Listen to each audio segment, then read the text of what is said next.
బంగారు గనిలో బిందెలు వినేందుకు ఆశ్చర్యంగా ఉన్న మీరు విన్నది అక్షరాల వాస్తవం. ఈ సంఘటన దక్షిణాఫ్రికాలో చోటు చేసుకుంది. సౌత్ ఆఫ్రికాలో ఓ బంగారు గనిని ప్రభుత్వం మూసివేసింది. అయితే విలువైన బంగారం కోసం సీజ్ చేసిన గనిలో తవ్వకాలు జరిపేందుకు 4000 మంది అక్రమంగా ప్రవేశించారు. నార్త్ వెస్ట్ ప్రావిన్స్లో స్టీ14 అనే చోట వీరంతా ప్రవేశించారు. ఇలా వెళ్ళిన వారంతా లోపలే ఉండిపోయారు.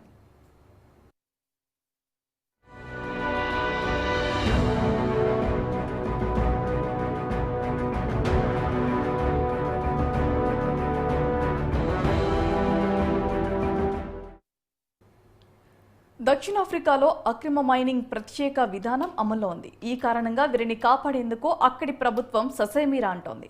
నేరస్తులకు సాయం చేసేది లేదు అని ప్రకటించింది. వారు గనిలో నుంచి బయటకు రాకుండా ద్వారాలను మూసివేసి నిత్యావసరాలను అందించకుండా చర్యలు చేపట్టింది. అయితే గనిలో చిక్కుకుపోయిన వారంతా ఆహారం, నీరు, ఇతర కనీస అవసరాల కొరతతో అల్లాడిపోతున్నారు. ఒకవేళ తప్పనిసరి పరిస్థితుల్లో వారు బయటకు వస్తే అరెస్ట్ చేసేందుకు క్లోజ్ హోల్ ఆపరేషన్ను చేపట్టింది.